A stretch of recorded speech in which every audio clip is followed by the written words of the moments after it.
안녕하세요. 책과 함께하는 시간입니다.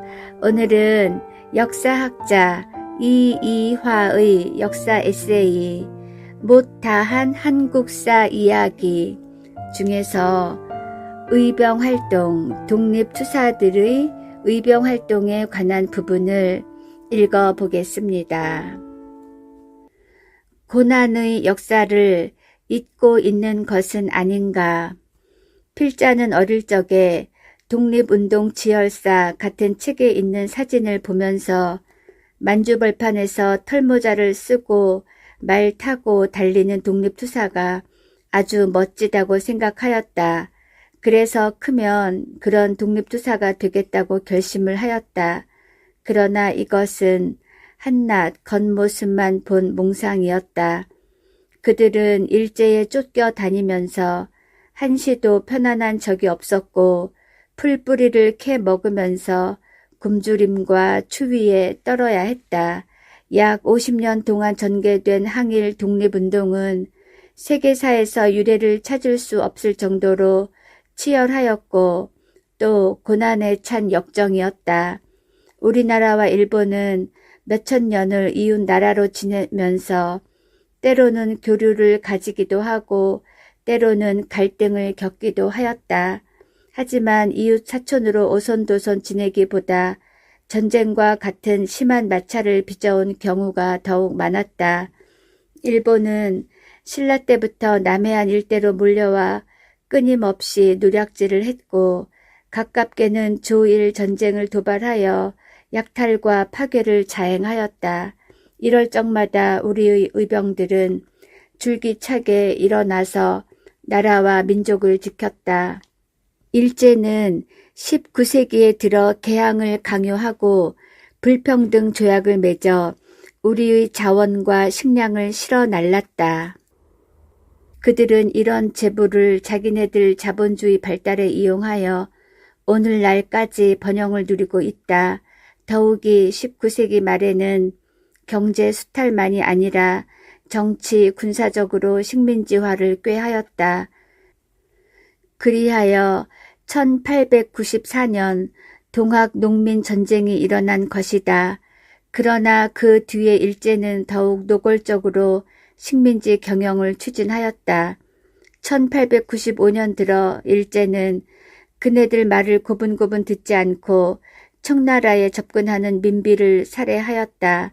일제의 낭인들은 칼을 들고 궁중으로 쳐들어가서 마구잡이로 짓밟은 후 민비를 칼로 쳐서 죽이고서는 시체를 불태워 버렸다.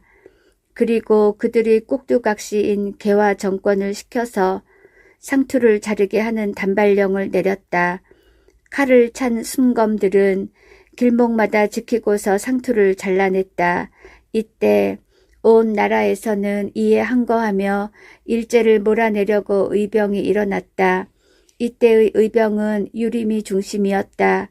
국모의 원수를 갚자고 외쳤고 선왕의 제도를 오랑캐들이 바꾸려 한다고 소리쳤다. 전국이 들끓었으나 유림 이외 민중의 참여는 극히 제한적이었다.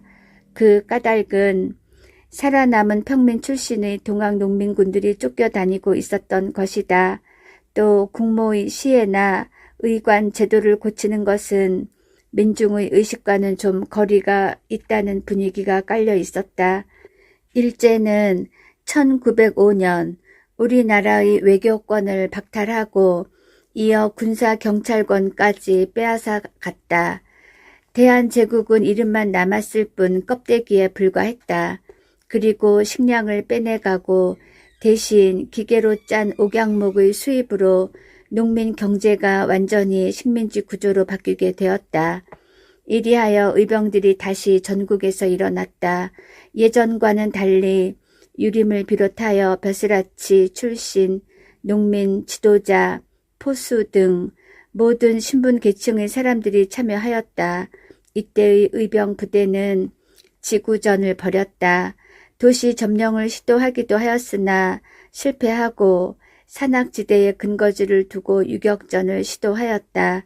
일제 당국은 완전히 의병의 거점을 차단하고 대토벌 작전을 전개하였다. 특히 의병들은 충청도, 전라도, 경상도를 그 중심지로 삼아 활동을 벌였다. 일제는 이들을 완전히 섬멸하기 위하여 이른바 남조선 대토벌 작전을 벌였다. 의병 부대들은 열악한 무기와 식량으로 일제의 강력한 화력과 포위 작전을 더 견딜 수가 없었다. 이들은 전국의 연합부대를 편성하여 한때 남한산성에 모여 서울 진공 작전을 계획하기도 하였으나 뜻을 이루지 못하였다.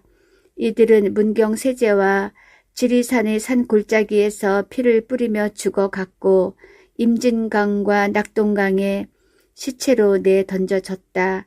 하나씩 부대를 해산하거나 기지를 옮겨야 했다. 1910년 일제는 끝내 오랜 역사를 지닌 우리나라를 완전히 식민지로 만들었다. 5천년 역사에서 처음으로 식민지가 된 것이다. 이때 통한과 비분이 온 강산을 울렸으나 힘이 부족했기에 어쩔 수 없었다. 이리하여 독립항쟁의 기지를 일제의 손이 미치지 않는 만주로 옮겨갔다. 이때의 독립투사를 이전 의병과 구분해서 부르고 있다. 만주 땅은 고구려의 영토였고 민족의 성산인 백두산의 반쪽 자락에 있는 곳이다. 그러나 얼마나 황량한 벌판인가. 우리 독립투사들은 이곳으로 가서 기지를 건설하고 압록강과 두만강을 넘어와서 일제의 관청과 군 부대를 습격하였다. 이들은 무장 활동만을 벌인 것이 아니었다. 국내의 자제들을 군인으로 양성하기 위하여 무관 학교를 만들기도 하였다. 또 국내에서 많은 동포들이 일제의 탄압을 피하여 이곳으로 몰려오자 농토를 개간하였고 이들을 가르칠 학교도 세웠다. 민족 시인 윤동주도 간도 명동학교 출신이었다. 우리 동포들은 대개 만주 땅 두 곳을 중심으로 모여 살았다. 하나는 서간도로 압록강 너머 유하현 같은 산악지대이다. 이곳에 무관학교와 많은 독립단체들이 모여 있었고 이회영, 김동삼, 이상룡 같은 지사들이 활동하였다. 지금 이 지대의 아래쪽이요 북한의 해산진 앞에 있는 장백현은 요령성에 있는 조선족 자치현이다. 다른 하나는 북간도로 용정지역이다. 지금은 중심지가 연변이지만 그때에는 용정이었다. 지금은 이 지역을 중심으로 조선족 자치주가 형성되어 있다. 이들은 피나는 노력으로 생업을 꾸리고 독립항쟁을 벌였다. 1920년대에 홍범도가 이끄는 독립군은 두만강 건너 봉오동에서 일본군 수백 명을 유인하여 몰살시켰고 이어 백두산 줄기인 청산리와 어랑촌에서 홍범도, 김좌진, 이청천 등의 연합 독립군이 일본군 수백 명을 몰살시켰다. 그러나 일제 당국은 만주의 괴뢰 정권과 손잡고 우리의 무고한 동포와 독립군을 무수히 죽였다. 남은 독립군들은 산속에서 풀뿌리와 나무 껍질로 연명하면서 싸웠고 나머지는 러시아와 중국 등지로 다시 망명하였다. 이들 일부는 중국 본토인 북경과 상해로 옮겨갔다. 상해는 당시 제국주의자들의 강압으로 여러 나라에 조차지를 내주고 있었다. 그래서 여러 나라의 외교관들이 모여 있었고 간첩들도 들끓었다. 이곳에 먼저 독립기지를 만든 이는 신규식, 박은식 같은 투사들이었다. 1919년 3.1 만세 항쟁이 국내를 중심으로 일어났다. 그야말로 백의 서러운 민중들이 태극기를 흔들고 민족 독립을 외치면서 곳곳에서 일어난 것이다. 이에 힘입어 임시정부가 태동하였는데 그 본부를 상해에 두었다. 이리하여 상해에는 우리 투사들이 더 많이 모여들었다. 임시정부의 요인들로 이동영, 이동휘, 신규식, 김구 등과 이회영, 신채호, 안창호, 김창숙, 여운형과 같은 지사와 학자들도 모여들었다. 임시정부가 있는 상해의 프랑스 조계는 서울의 한 지역을 옮겨 놓았다고 해도 지나친 말이 아닐 정도로 우리 특사들로 들끓었다. 이때에는 3.1 만세 항쟁에 힘입어 독립자금도 전과는 달리 꽤나 많이 들어왔다. 그러나 몇 년이 못 되어 임시정부도 방향을 놓고 분열하기 시작했다. 또 이곳에는 저 유명한 의열단이 만주의 길림에서 본부를 옮겨왔다. 김원봉을 중심으로 한 의열 단원들은 국내에 침투하여 총독부와 경찰서 그리고 농민의 수탈기구인 동양척식 주식회사에 폭탄을 던지기도 하였고 일본으로 건너가서 천황이 탄 수레에 폭탄을 던지기도 하였다. 뒤이어 윤봉길이 상해의 홍구 공원에서 일본군 대장 등 여러 명의 고관을 폭살하기도 하였다. 이런 사건은 당시 침략을 당한 중국인들도 해내지 못한 일이었다. 이와는 달리 이승만은 임시정부 대통령에서 쫓겨난 뒤에 주로 미국에서 외교로 독립운동을 벌였고 임시정부에 가담하였던 안창호는 미국과 하와이 등지에서 동포들의 독립심 고취에 열중하였다. 또 박용만 같은 이는 미국에서 사관 생도의 양성 등 군사교육에 열중하다가 북경으로 건너왔다. 한편 러시아에서도 많은 지사들이 활동을 벌였다. 이동휘는 임시정부의 국무총리를 맡았다가 러시아로 가서 독립자금을 끌어들이기도 하였고 홍범도는 만주에서 다시 망명하여 러시아 땅을 다니면서 민족의식의 고취에 열중하면서 말년을 보냈다. 국내에서는 3.1 만세 항쟁과 60 만세 사건이 있은 뒤에 일제 당국의 탄압이 더욱 가혹해졌다. 이럴 적에 야학, 농촌 계몽, 여성운동 등 합법적인 방법을 통하여 민족의식을 고취하기도 하였고 소작쟁의 노동파업 등을 지원하여 비타협 노선으로 일제에 저항하기도 하였다. 그러나 민족주의 계열과 사회주의 계열이 방향을 달리하고 있었다. 이런 시대 배경에서 1930년대에 신간회가 발족하였다. 이 단체는 일단 합법적인 운동을 통하여 일제에 항거하였으나 두 계열이 단일 전선을 만들어 추진했다는 데에 큰 의미가 있었다. 신간회는 체포된 독립투사의 무료 변론을 비롯하여 일제 당국의 불법을 고발하고 농민, 노동자의 권익 보호에 적극 나섰다. 그러나 일제의 탄압이 가해지고 또 내부의 분란으로 후기에 와서는 질이 멸렬하였다. 특히 만주 사변과 중국 사변을 일으키고 태평양 전쟁을 도발한 후에 일제는 모든 운동단체를 불법화하고 친일단체를 육성하였다. 이런 탓으로 조선공산당이나 건국동맹과 같은 단체들은 지하운동을 벌여나갔다. 그리고 한용운과 같은 시인은 시로 의지를 불태웠다. 이 시기에는 중국 쪽의 독립항쟁도 지지부진하였다.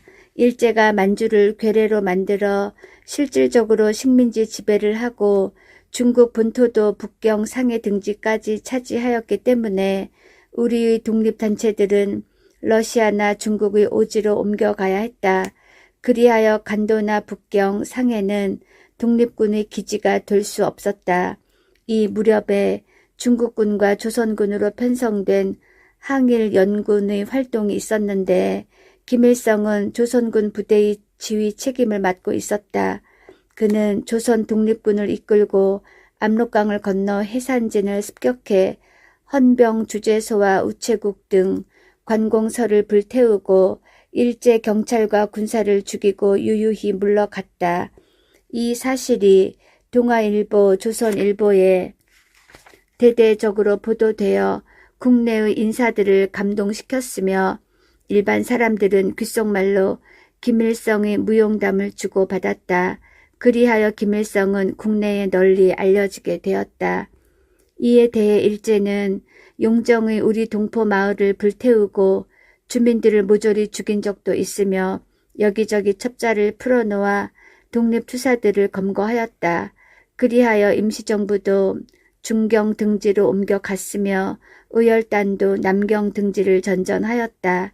하지만 우리 투사들은 마지막으로 조선 의용군과 광복군을 조직하여 군사훈련을 쌓으면서 2차 대전 참전을 준비하고 있었다.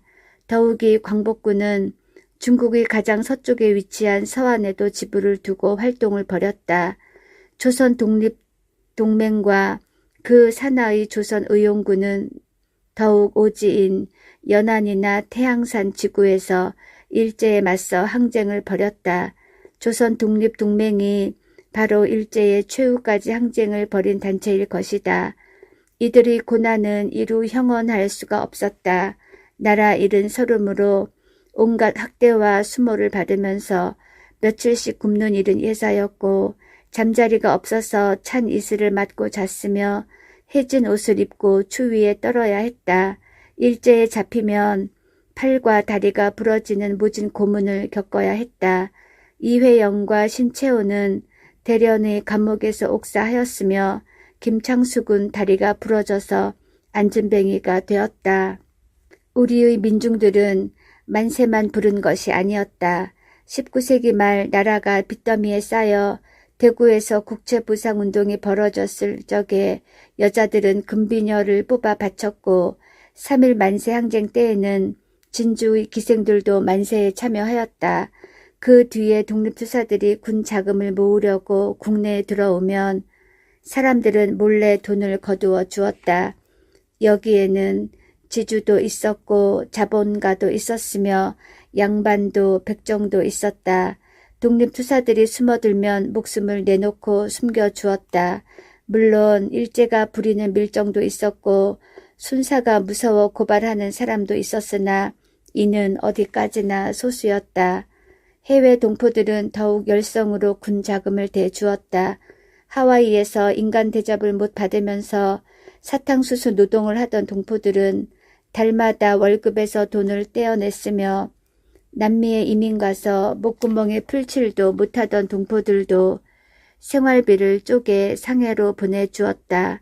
만주와 상해의 동포들도 밭을 갈거나 노동을 하면서 허리띠를 졸라매고 지원을 하였다. 이렇게 하여 나라를 찾았다. 물론 세계대전의 결과라고 말하지만 이들 독립투사 또는 민족운동이 없었더라면 나라를 유지하는 원동력을 잃게 되었을 것이다. 그러나 이들이 해방 조국에서는 너무나 푸대접을 받았다. 친일파가 다시 권력을 잡거나 자본가가 되었다. 민족 정기가 제대로 서지 못한 것이다. 우리는 항일운동 또는 민족운동을 되새겨 보면서 자기 구장의 사실부터 알아보고 그 정기의 회복으로 통일의 밑거름을 삼아야 할 것이다. 오늘날의 세대는 풍요 속에 살면서 이런 조상의 고난을 까맣게 잊고 있다. 서럽고 안타까운 현실이다. 이이화의 역사 에세이 중에서 독립운동에 관한 부분 읽어드렸습니다. 감사합니다.